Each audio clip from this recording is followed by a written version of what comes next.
warahmatullahi wabarakatuh.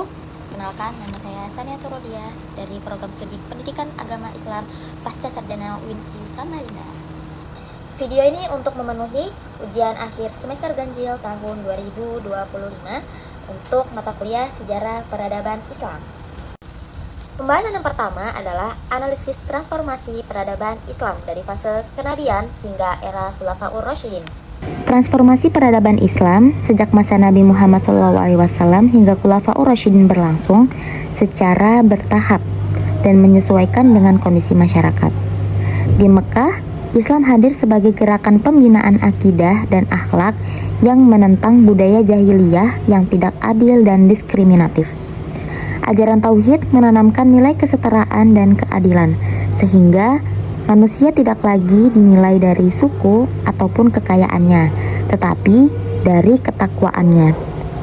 Kemudian perubahan yang lebih luas terjadi di Madinah, ketika Islam berkembang menjadi sistem sosial dan politik yang teratur. Nabi Muhammad SAW memimpin masyarakat yang majemuk dengan menekankan persaudaraan, toleransi, dan keadilan hukum melalui Piagam Madinah. Jadi sejak awal Islam dibangun di atas kesepakatan bersama dan juga penghargaan terhadap keberagaman dengan hukum yang diterapkan secara bertahap dan juga sesuai konteks. Kemudian setelah wafatnya Nabi Muhammad, kepemimpinan dilanjutkan oleh Khulafaur Rasyidin, yaitu Abu Bakar yang berfokus menjaga persatuan umat dan menegakkan hukum Islam. Kemudian Umar bin Khattab yang memperkuat sistem pemerintahan dengan administrasi yang rapi dan kepemimpinan yang adil serta berpihak kepada rakyat. Kemudian pada masa Utsman bin Affan, wilayah Islam semakin luas dan Al-Quran dibukukan dalam satu mushaf standar meskipun muncul tantangan politik di dalam negeri. Jadi nilai-nilai yang lahir dalam proses ini ada persaudaraan, toleransi, keadilan, musyawarah, dan kepemimpinan yang amanah yang masih tetap relevan hingga saat ini. Jadi prinsip-prinsip tersebut yang menjadikan inspirasi penting dalam membangun Islam Indonesia yang moderat, berkeadaban, dan mampu hidup selaras dengan masyarakat yang beragam. Perbandingan antara dinasti Umayyah dan juga dinasti Abbasiyah menunjukkan dua model peradaban Islam yang berbeda, baik dalam pola kekuasaan, hubungan antara ilmu, agama, politik, maupun kontribusinya terhadap peradaban global. Meskipun kedua dinasti ini tidak berinteraksi langsung dengan Nusantara, tetapi pemikiran, kebudayaan, dan juga peradaban yang mereka bangun memiliki dampak secara tidak langsung terhadap peradaban Islam di kawasan ini. Dinasti Umayyah menerapkan model kekuasaan monarki herediter, menandai pergeseran dari kepemimpinan musyawarah menuju sistem dinasti.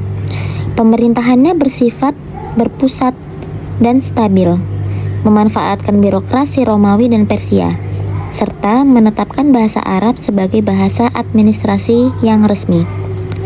Fokus utama Umayyah adalah ekspansi wilayah, sehingga administrasi negara diarahkan untuk mendukung kekuatan politik dan juga militer. Dalam relasi agama dan politik, agama berfungsi terutama sebagai legitimasi kekuasaan, sementara pengembangan ilmu pengetahuan belum menjadi prioritas utama negara. Sebaliknya, dinasti Abbasiyah mengembangkan pemerintahan yang lebih kosmopolitan dan birokratis. Kelompok non-Arab, terutama Persia, mendapatkan peran yang penting dalam administrasi negara. Kekuasaan khalifah bersifat simbolik, sementara urusan pemerintahan dijalankan secara institusional oleh wazir dan pejabat negara. Masa Abbasiyah dikenal sebagai puncak perkembangan ilmu pengetahuan Islam dengan dukungan negara terhadap ilmu agama dan juga ilmu rasional. Pendirian Bait al-Hikmah di Baghdad mencerminkan sinergi antara kekuasaan dan ilmu, serta posisi ulama dan ilmuwan yang relatif otonom. Dalam kontribusi global, Umayyah berjasa besar dalam penyebaran Islam ke wilayah luas dari Afrika Utara hingga Andalusia, yang membuka interaksi budaya Islam dengan peradaban lain termasuk Eropa. Abbasiyah di sisi lain berkontribusi besar dalam pengembangan dan transmisi ilmu pengetahuan dunia dengan menyerap warisan Yunani, Persia, dan India, lalu meneruskannya ke barat. Jadi pengaruh kedua dinasti terhadap Islam di Nusantara berlangsung secara tidak langsung. Jaringan perdagangan dan perluasan wilayah sejak masa Umayyah membuka jalur kontak awal dunia Islam dengan Asia Tenggara. Sementara itu, tradisi keilmuan Abbasiyah termasuk fikih, tasawuf, dan juga sistem pendidikan Islam menjadikan rujukan utama dalam proses Islamisasi di Nusantara. Warisan inilah yang kemudian membentuk karakter Islam Nusantara yang moderat, adaptif, dan juga kaya akan tradisi keilmuan. Peran Wali Songo dalam sejarah Islam merupakan contoh penting bagaimana Islam dapat berkembang melalui pendekatan kultural, damai, dan juga kontekstual. Wali Songo tidak hanya berfungsi sebagai penyebar agama, tetapi juga sebagai agen perubahan dalam struktur sosial, budaya, dan juga keagamaan Nusantara. Peran Wali Songo menunjukkan bahwa Islam di Nusantara berkembang melalui pendekatan kultural, damai, dan juga kontekstual. Mereka tidak hanya menyebarkan ajaran agama, tetapi juga membangun peradaban dengan membentuk kehidupan sosial, budaya, dan keagamaan masyarakat. Melalui dakwah yang menyesuaikan dengan realitas lokal, Wali Songo berhasil menanamkan nilai-nilai Islam tanpa menimbulkan konflik, sehingga Islam diterima sebagai bagian dari identitas masyarakat. Kemudian strategi dakwah Wali Songo dilakukan melalui pendekatan sosial dan juga budaya, bukan paksaan politik atau militer. Media seni seperti wayang, tembang, gamelan, sastra, serta arsitektur dimanfaatkan untuk menyampaikan pesan tauhid, akhlak, dan keadilan sosial. Selain itu, Wali Songo mendirikan pesantren, pasar, dan jaringan perdagangan sebagai pusat pendidikan dan pembinaan masyarakat. Dakwah dipahami sebagai proses transformasi sosial yang menyeluruh, bukan sekedar penyampaian ajaran agama. Dalam proses tersebut, Wali Songo mengintegrasikan Islam dengan tradisi lokal secara selektif. Tradisi yang tidak bertentangan dengan tauhid tetap dipertahankan, namun diberi makna Islami.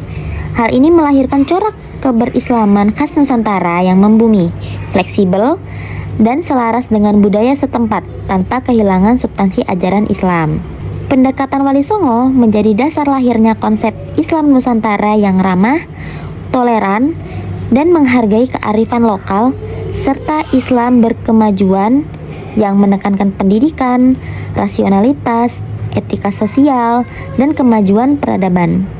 Wali Songo mewariskan nilai keislaman yang relevan hingga kini. Jika dibandingkan Islamisasi di Andalusia dan India, Mughal banyak dipengaruhi oleh kekuatan politik dan berlangsung secara top-down. Sebaliknya, dakwah Wali Songo bersifat bottom-up dan berbasis masyarakat. Islamisasi di Nusantara berjalan melalui jalur budaya, sosial, dan pendidikan, sehingga menghasilkan peradaban Islam yang inklusif, adaptif, dan juga relatif tahan terhadap konflik identitas. Sebagai mahasiswa pasca sarjana, mempelajari sejarah peradaban Islam tidak hanya dipahami hanya sebagai mengenang masa lalu, tapi untuk sebagai proses reflektif untuk membaca tantangan umat Islam baik di masa kini maupun masa yang akan datang.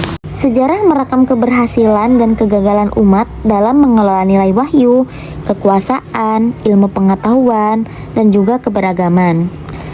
Jadi pemahaman sejarah secara kritis membantu umat mengambil pelajaran tanpa terjebak romantisme masa lalu, serta mendorong pembaruan Islam yang berakar pada nilai-nilai autentik, terutama dalam menghadapi krisis identitas, konflik internal, radikalisme, dan juga ketertinggalan ilmu pengetahuan. Dalam konteks global abad ke-21, konsep Islam Nusantara dan Islam berkemajuan memiliki kontribusi penting. Islam Nusantara menampilkan Islam yang moderat, toleran, dan dialogis dalam masyarakat plural. Sementara Islam berkemajuan menekankan rasionalitas, etos keilmuan, keadilan sosial, dan kemanusiaan universal. Jadi kedua konsep ini menawarkan Islam sebagai solusi etis dan peradaban di tengah krisis kemanusiaan, ketimpangan sosial, dan kerusakan lingkungan global. Jadi, ke depan, peran akademisi Muslim menjadi sangat strategis dalam menjaga kesinambungan peradaban Islam. Akademisi berperan sebagai pengembang dan pengkritik pemikiran Islam melalui riset yang serius, interdisipliner, dan juga kontekstual. Mereka juga memiliki tanggung jawab moral untuk meluruskan pemahaman keagamaan yang sempit, serta menghadirkan wacana Islam yang inklusif dan berkeadilan. Dengan demikian, peradaban Islam dapat terus berlanjut melalui kerja intelektual yang kritis dan berorientasi pada kemaslahatan global. Cukup sekian dari saya. Wassalamualaikum warahmatullahi wabarakatuh.